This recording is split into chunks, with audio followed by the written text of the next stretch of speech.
ನಮಸ್ಕಾರ.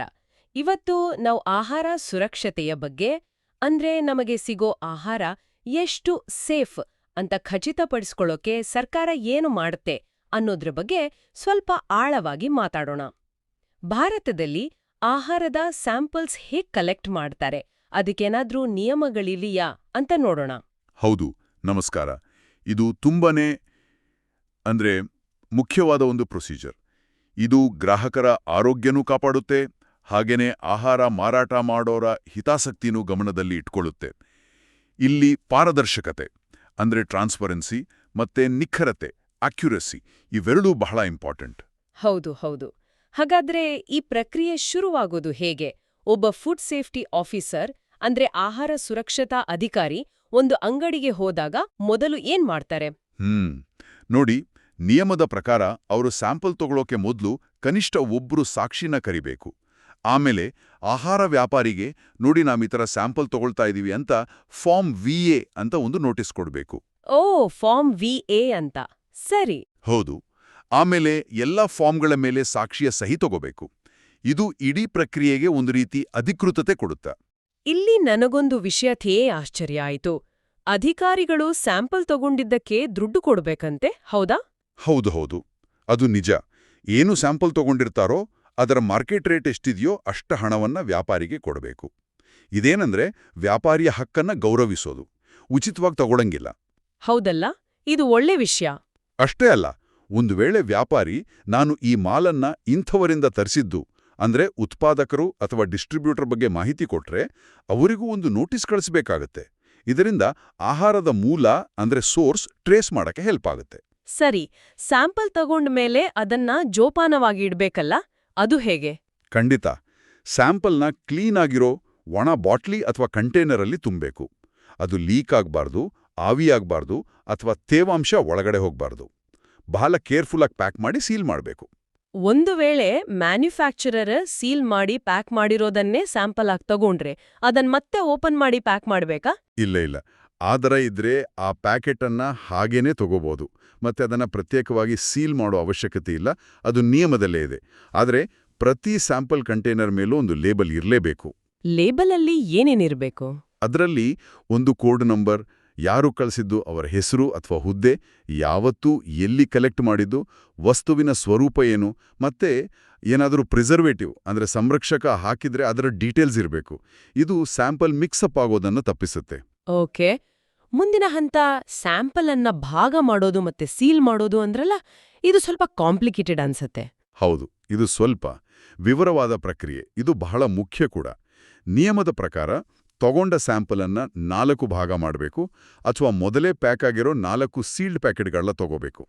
4 ಭಾಗ ಯಾಕೆ? ಯಾಕಂದ್ರೆ ಒಂದು ಭಾಗವನ್ನ ಫುಡ್ ಆನಲಿಸ್ಟ್ಗೆ ಆಹಾರ ವಿಶ್ಲೇಷಕರಿಗೆ ಟೆಸ್ಟ್ ಮಾಡೋಕೆ ಕಳಿಸೋಕೆ, ಇನ್ನು 2 ಭಾಗಗಳನ್ನ ನಿಯೋಜಿತ ಅಧಿಕಾರಿಗೆ ಕಳಿಸ್ಬೇಕು.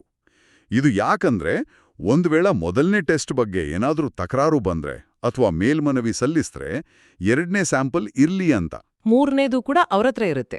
ಇನ್ನು 4ನೇ ಭಾಗ ಇದೆಯಲ್ಲ, 4ನೇ ಭಾಗ, ಅದನ್ನ ವ್ಯಾಪಾರಿ ಕೇಳಿದ್ರೆ ಅವರು ಫೀಸ್ ಕಟ್ಟಿ ಯಾವುದಾದ್ರೂ ಅಕ್ರೆಡಿಟೆಡ್ ಲ್ಯಾಬ್ ಮಾನ್ಯತೆ ಪಡೆದ ಪ್ರಯೋಗಾಲಯಕ್ಕೆ ಕಳಿಸ್ಬೋದು, ಅವರ ಸ್ವಂತ ಪರೀಕ್ಷೆಗೆ. ಅವ್ರು ಕೇಳಲಿಲ್ಲ ಅಂದ್ರೆ ಅದನ್ನು ನಿಯೋಜಿತ ಅಧಿಕಾರಿಗೆ ಕಳಿಸ್ತಾರೆ. ಓಹೋ, ಹಾಗೆ ಈ ಪ್ರತಿ ಭಾಗವನ್ನ ಸೀಲ್ ಮಾಡೋ ವಿಧಾನ ಬಹಳ ಸ್ಟ್ರಿಕ್ಟ್ ಅನ್ಸುತ್ತೆ.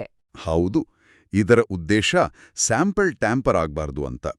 ಪ್ರತಿಯೊಂದು ಭಾಗಕ್ಕೂ ಸರಿಯಾಗಿ ಮುಚ್ಚಳ ಹಾಕಿ ಆಮೇಲೆ ದಪ್ಪ ಕಾಗದದಿಂದ ಸುತ್ತಬೇಕು. ಅದರ ಮೇಲೆ ಅಧಿಕಾರಿಯ ಸಹಿ ಮತ್ತೆ ಕೋಡ್ ನಂಬರ್ ಇರೋ ಒಂದು ಪೇಪರ್ ಸ್ಲಿಪ್ಪನ್ನ ಮೇಲಿಂದ ಕೆಳಗುವರೆಗೂ ಅಂಟಿಸಬೇಕು. ಅಂಟಿಸಿದ ಮೇಲೆ ಆ ಸ್ಲಿಪ್ನ ಸ್ವಲ್ಪ ಭಾಗ ಮುಚ್ಚಳದ ಮೇಲೂ ಸ್ವಲ್ಪ ಭಾಗ ಕಂಟೈನರ್ ಮೇಲೂ ಬರೋ ಹಾಗೆ ಮಾಡಿ ಅದರ ಮೇಲೆ ವ್ಯಾಪಾರಿಯ ಸಹಿ ಅಥವಾ ಹೆಬ್ಬಿಟ್ಟು ಪಡಿಬೇಕು. ಒಂದು ವೇಳೆ ಅವರು ಸಹಿ ಹಾಕೋಕೆ ಒಪ್ಲಿಲ್ಲ ಅಂದ್ರೆ? ಆಗ ಅಲ್ಲೇ ಇರೋ ಸಾಕ್ಷಿಯ ಸಹಿ ತಗೋಬೇಕು. ಆಮೇಲೆ ಇದನ್ನ ದಪ್ಪ ದಾರದಿಂದ ಕಟ್ಟಿ ಸೀಲಿಂಗ್ ವ್ಯಾಕ್ಸ್ ಸೀಲ್ ಮಾಡೋ ಮೇಣದಿಂದ ಕನಿಷ್ಠ 4 ಕಡೆ ಮೇಲೆ, ಕೆಳಗೆ ಮತ್ತೆ 2 ಬದಿಗಳಲ್ಲಿ ಅಧಿಕಾರಿಯ ಸೀಲ್ ಹಾಕಿ ಭದ್ರಪಡಿಸಬೇಕು. ಇದು ಬಹಳ ಕಾನೂನುಬದ್ಧವಾಗಿ ಮುಖ್ಯ. ವಾಹ್, ಇದು ನಿಜಕ್ಕೂ ತುಂಬಾ ವಿವರವಾದ ಪ್ರಕ್ರಿಯೆ. ಈ 4 ಸೀಲ್ಡ್ ಭಾಗಗಳನ್ನ ಆಯಾ ಜಾಗಕ್ಕೆ ಕಳಿಸ್ಬೇಕಲ್ಲ? ಹೌದು.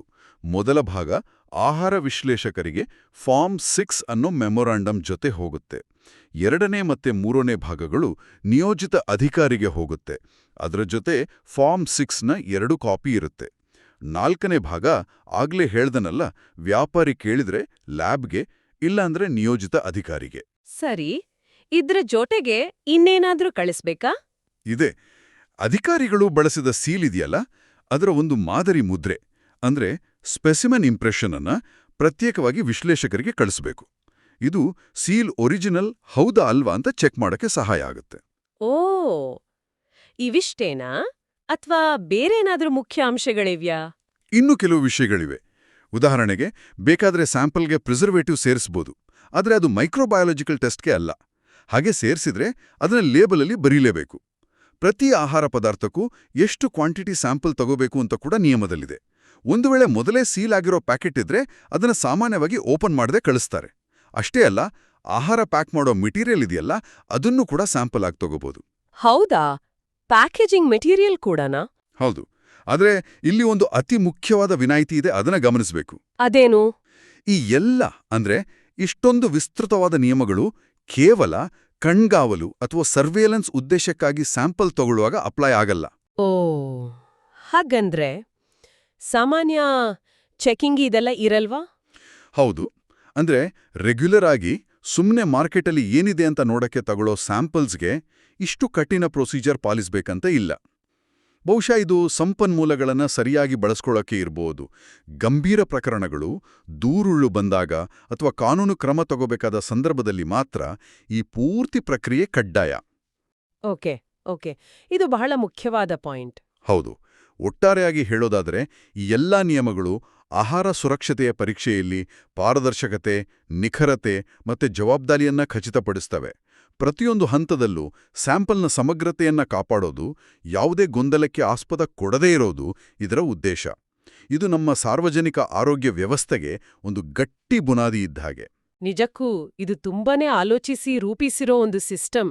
ಆದ್ರೆ ನನ್ಗನ್ಸೋದು, ಇಷ್ಟು ಕ್ಲಿಯರ್ ರೂಲ್ಸ್ ಇದ್ರೂ ನಮ್ಮ ದೇಶದಾದ್ಯಂತ ಇದನ್ನ ಒಂದೇ ರೀತಿಯ ಅನುಷ್ಠಾನಕ್ಕೆ ತರೋದು ಎಷ್ಟು ಕಷ್ಟ ಇರ್ಬೋದು ಅಲ್ವಾ?